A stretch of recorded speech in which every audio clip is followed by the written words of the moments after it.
बेचैन हैं कि आखिर हमारी बच्चियां उस मजहब इस्लाम को छोड़कर जा रही हैं कि जिस मजहब इस्लाम ने औरतों को इज्जत व वकार वाली जिंदगी अता की हो, जिस मजहब इस्लाम ने बच्चियों को नाजो नाम से परवान चढ़ने का मौका अता किया हो, आज उसी मजहब इस्लाम को हमारी नौजवान मुस्लिम बच्चियां अपने मजहब इस्लाम को छोड़कर कुफ्र की वादी में गिर रही हैं। आखिर ऐसा क्यों कि जिस मजहब इस्लाम ने औरतों को इतना तहफ़्फ़ुज़ दिया हो, जिस मजहब इस्लाम ने औरतों को इज्जतों, औरतों को और बच्चियों को इज्जतों की मसनद पर बिठा दिया, आज उसी मजहब इस्लाम को छोड़कर हमारी नौजवान मुस्लिम बच्चियां कुफ्र की दलदल में गिरती हुई नजर आ रही हैं। आखिर इसके असबाब व वजूहात क्या हैं? तो हजरात, इसके चंद असबाब व वजूहात हैं जिसको मैं आपके सामने पेश कर रहा हूं। हजरात, आज जो हमारी मुस्लिम बच्चियां फितने इर्तिदाद के दहाने तक पहुंच रही हैं, आज हमारी नौजवान बच्चियां जो अपने मजहब इस्लाम को छोड़कर कुफ्र की पथरीली जमीन में गिर रही हैं, उसकी सबसे पहली वजह यह है कि आज हमने अपनी बच्चियों को दीनी तालीम से आरास्ता करना छोड़ दिया। हमने अपनी बच्चियों को असरी तालीम तो खूब दिलाई, हमने अपनी बच्चियों को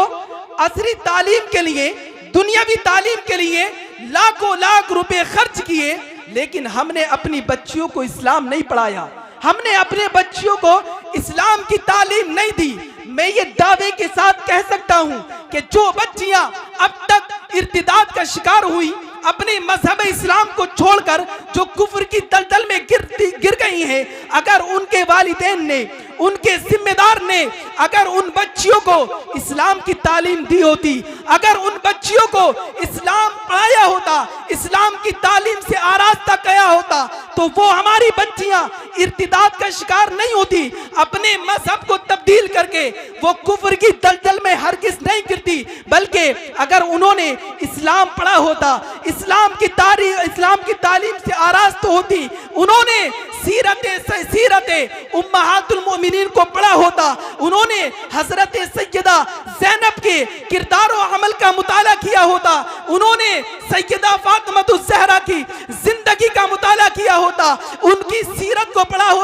होता, तो वो बच्चियां इर्तिदाद का शिकार नहीं होती, बल्कि वो सैयदा फातिमातुज़ ज़हरा की सीरत को पढ़ के, उनकी जिंदगी का मुताला करके, हजरत सैयदा फातिमातुज़ ज़हरा की कनीज़ बन के उनकी जिंदगी, उनके नक्शे कदम पर अपनी जिंदगियों को गुजारते हुए नजर आती।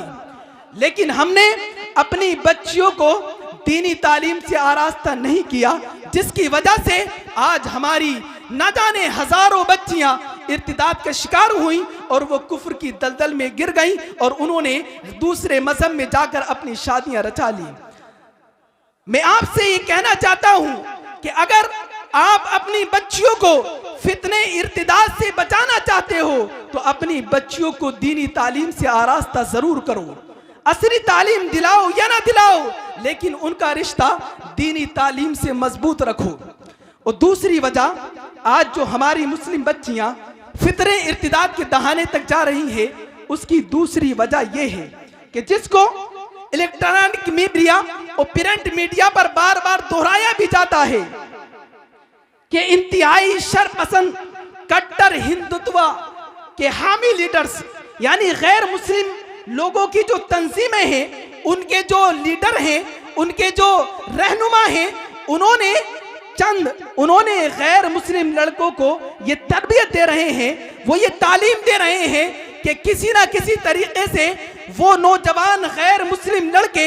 अपने दामे फरेम में नौजवान मुस्लिम बच्चियों को फंसाएं, उन्हें मोहब्बत का झांसा दें, उन्हें मालो सर का लालच दें और किसी ना किसी तरीके से उन नौजवान मुस्लिम बच्चियों को मजहब इस्लाम की शमा से निकालकर कुफ्र की वादी में दाखिल कर दें। ये उनकी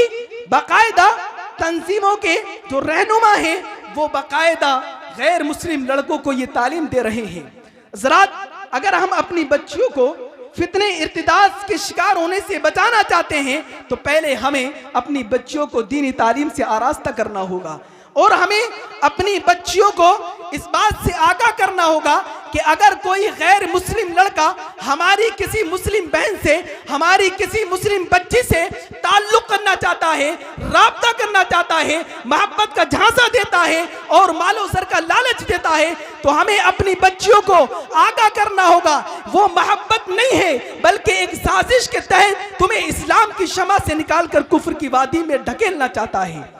हमें अपनी बच्चियों को इस बात से आगाह करना होगा। वसरात तीसरी और चौथी वजह जो फितने इर्तिदाद हमारे मुआशरे में फरोग पा रहा है, उसकी तीसरी और चौथी वजह मखलूत निज़ाम तालीम और मखलूत निज़ाम मुलाजमत। हमारी बच्चियां जो उन स्कूलों और कॉलेजों और यूनिवर्सिटीज में तालीम हासिल कर रही हैं कि जिसमें गैर मुस्लिम लड़के और गैर मुस्लिम लड़कियां तालीम हासिल कर रही हैं, तो उन बच्चियों को अपनी जहां तक हो सके, जहां तक मुमकिन हो सके, हम अपनी बच्चियों की तालीम का एहतमाम उन स्कूलों, उन कॉलेजों और उन यूनिवर्सिटीज में कराएं कि जिसमें गैर मुस्लिम लड़के और गैर मुस्लिम बच्चियां तालीम हासिल नहीं करती हैं।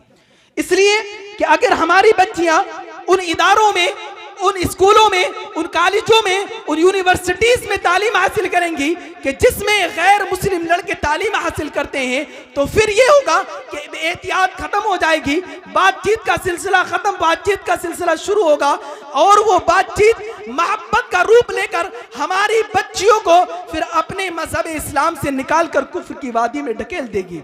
इसलिए जहां तक हो सके अपनी बच्चियों का उन इदारों और उन स्कूलों और उन कॉलेजों और यूनिवर्सिटीज में एहतमाम कराएं कि जहां पर गैर मुस्लिम लड़के तालीम हासिल नहीं करते हैं। और चौथी वजह मखलूत निज़ाम मुलाजमत, कि हमारी बच्चियां जो आज नौकरियां करती हैं, हम अपनी बच्चियों को वहां पर हरगिज़ नौकरियां करने नहीं भेजें कि जहां पर गैर मुस्लिम लड़के क्या नौकरियां करते हैं। इसलिए कि जब हमारी बच्ची अपने घर से कदम निकालकर उस जगह पर नौकरी करने जाएगी कि जहां पर गैर मुस्लिम लड़के नौकरियां करते हैं, तो बातचीत का सिलसिला शुरू होगा और एहतियात खत्म हो जाएगी और वही बातचीत मोहब्बत का रूप लेकर वो गैर मुस्लिम लड़के हमारी बच्चियों को अपने दामे फरेम में फंसा के, मोहब्बत के झांसे में फंसा कर इस्लाम की शमा से निकालकर कुफ्र की वादी में दाखिल कर देंगे। इसलिए अगर आज हम अपने मुआशरे को फितने इर्तिदाद से बचाना चाहते हैं, तो हमें तालीम से, अपनी दीनी तालीम से अपनी बच्चियों को आरास्ता करना होगा। हमें उन शातिर बच्चों से आगाह करना होगा कि जो हमारी बच्चियों को मोहब्बत का झांसा देकर कुफ्र की वादी में दाखिल कर रहे हैं। हमें अपनी बच्चियों को उन इदारों, स्कूलों में और उन यूनिवर्सिटीज़ में तालीम दिलाना होगा कि जहाँ पर गैर मुस्लिम लड़के तालीम हासिल नहीं करते हैं, और हमें अपनी बच्चियों को वहाँ पर नौकरियाँ करने नहीं भेजना है कि जहाँ पर गैर मुस्लिम लड़के मुलाजमत करते हैं। और मैं तो ये कहता हूँ कि आप गुर्बत में ज़िंदगी गुजार के चले जाना, आप हजार परेशानी में अपनी ज़िंदगी गुजार के चले जाना, लेकिन अपनी बच्चियों को मुलाजमत करने के लिए घर से बाहर नहीं भेजना। और चौथी वजह जो आज फितने इर्तिदाद हमारी नस्लों को तबाह कर रहा है, चौथी वजह यह है, चौथी वजह गैर शरई तौर पर जहेज का चलन, हमारे मुआशरे में जो गैर शरई तौर पर जहेज का चलन है, यह भी फितने इर्तिदाद के फरोग में एक वजह है। इसलिए कि जब हमारे आपका भी मुशाहदा है और मेरा भी मुशाहदा है, ऐसे हजारों घर मिल जाएंगे कि जिसमें सिर्फ तन्हा बाप कमाने वाला है और उसकी चंद बच्चियां हैं, वो अपने खून को सुबह से शाम तक पसीने की शक्ल में बहाकर कुछ पैसे लेकर शाम को वापस आता है ताकि अपनी बच्चियों के खाने पीने का इंतजाम कर सके। अब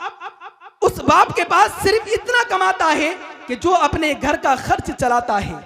अब उसकी बच्चियां जवान हो गई हैं, गुर्बत में जिंदगी गुजार रहा है, उसके पास इतना मालो सर नहीं है कि वो अपनी बच्चियों को जहेज देकर, वो जहेज के लालचियों को, जहेज के ख्वाहिशमंदों को जहेज देकर अपनी बच्चियों की रुखसती कर सके, अपनी बच्चियों की शादी कर सके। और इस वजह से अब जब वो बच्चियां देख लेती हैं कि हमारे बाप के पास इतना मालो सर नहीं है कि वो जहेज देकर अपनी बच्चियों की रुखसती कर सके, जब उन्हें यकीन हो जाता है कि हमारा बाप इस बात पे कादिर नहीं है कि वो जहेज देकर हमारी रुखसती कर सके, तो फिर होता यह है कि वो बच्चियां अपने मुस्तकबिल का फैसला खुद करती हैं और अपने कदमों को अपने घर से बाहर निकालती हैं, और वो जाकर कि जो गैर मुस्लिम इस बात के ख्वाहिशमंद हैं वो जाकर अपने घर से निकलकर उन गैर मुस्लिम के हाथ में हाथ दे देती हैं कि जो इस बात के मुतमन्नी है कि कोई नौजवान मुस्लिम बच्ची हमें मिले और हम उन्हें मालो ज़र का लालच देकर उसे इस्लाम की शमा से निकालकर कुफ्र की वादी में दाखिल कर दी। तो जहेज गैर शरई तौर पर हमारे मुआशरे में जो पाया जा रहा है, ये भी फितने इर्तिदाद के उरूज में, फितने इर्तिदाद के फरोग में एक वजह है। इसलिए हमें जहेज जैसी लानत से अपने आप को महफूज रखना होगा। मैं इस पर 2-3 मिनट गुफ्तगू करके रुखसत होता हूं। आप जो जहेज मांगते हो, जहेज की डिमांड करते हो, आप उस वक्त को भी याद रखें कि जब बरोज़े हश्र रब्बे जुल जलाल ने उस इंसान से पूछ लिया कि जिस इंसान की चंद बच्चियां थी और वो गुर्बत की वजह से अपनी बच्चियों की शादी नहीं कर सका था और वो इस दुनिया से इसी हालत में रुखसत हो गया कि वो अपनी बच्चियों की गुर्बत की वजह से शादी नहीं कर सका। अब बरोज़े क़ियामत रब्बे जुल जलाल ने अगर उस इंसान से पूछ लिया कि इंसान, तेरी चंद बच्चियां थी, तेरी जवान बच्चियां थी, तुझ पर जिम्मेदारी थी कि तू उन बच्चियों की शादी करता, लेकिन तूने उन बच्चियों की शादी नहीं की। अगर उस इंसान ने रब्बे जुल जलाल की बारगाह में शिकायत कर दी,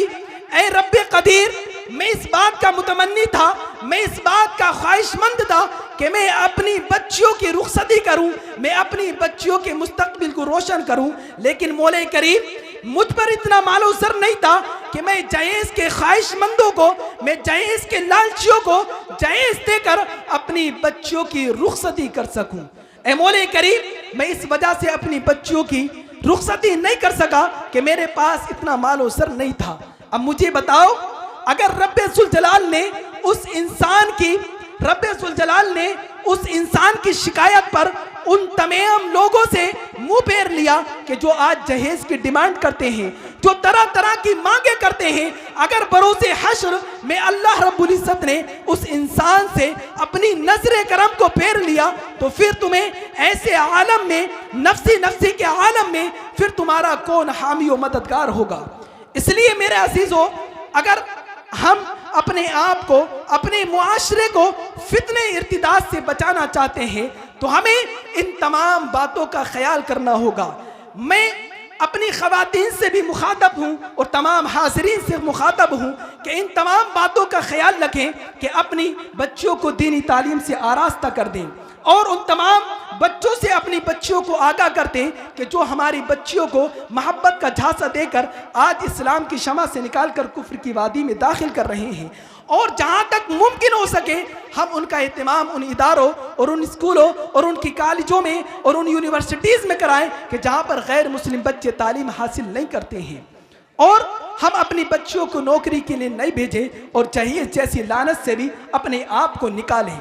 अगर इन तमाम बातों पर अमल कर लिया जाए तो मुझे यकीन है कि चंद ही दिनों में इस फितने इर्तिदाद का सद्देबाब हो जाएगा और हमारा मुआशरा फितने इर्तिदाद जैसे फितने इर्तिदाद से हमारा मुआशरा बिल्कुल पाक व साफ हो जाएगा। इसलिए हमारी ख़वातीन और हमारी नौजवान मुस्लिम बच्चियों को मैं ये पैगाम उन तक पहुँचाना चाहता हूँ कि आज जो तुम उनकी मोहब्बत के झांसे में आकर अपने दीन व ईमान से, अपने दीन व ईमान को, अपने मज़हब इस्लाम को छोड़कर जो कुफ्र की वादी में गिर रही हो, इस बात का ख्याल रखा जाए कि वो तुमसे मोहब्बत नहीं करते, इसलिए कि ये बातें हम तक क्या मौसूल होती हैं कि जो बच्चियां आज मज़हब इस्लाम को छोड़कर जो कुफ्र की वादी में गिरी हैं, तो किसी का चंद ही दिनों में अपनी ख्वाहिश की तकमील करने के बाद चंद ही दिनों में किसी के सर को तन से जुदा कर दिया गया, किसी के जिस्म पर तेजाब फूंक कर उसके जिस्म को फूंक दिया गया। इसी तरीके से बेशुमार बच्चियों को उनके ज़िंदगी से उन्हें क्या महरूम कर दिया गया। इसलिए मैं तमाम अपने हाज़रीन से ये बात आखिर कहकर चाहता हूँ कि हम अपनी बच्चियों को दीन पढ़ाएं और हम अपनी बच्चियों को इन तमाम बातों से आगाह करें और ख़ुद भी अमल करें। अल्लाह रब्बुल इज़्ज़त की बारगाह में दुआ है कि हम तमाम को दीन इस्लाम की तालीम के मुताबिक अपनी ज़िंदगी गुजारने की तौफीक अता फरमाए और हमारे मुआशरे को फितने इर्तिदाद से महफूज फरमाए। जो कुछ मैंने कहा है अगर उसमें कुछ ना अनजाने में जो अगलात वाक़ हो चुके हैं, अल्लाह रब्बुल इज़्ज़त की बारगाह में दुआ है कि उन तमाम अगलात को अपने हबीब पाक के सदक़े में माफ़ फरमाए और सही को अपनी बारगाह में शर्फ़ कबूल अता फरमाए। अस्सलामु अलैकुम व रहमतुल्लाहि तआला व बरकातहू।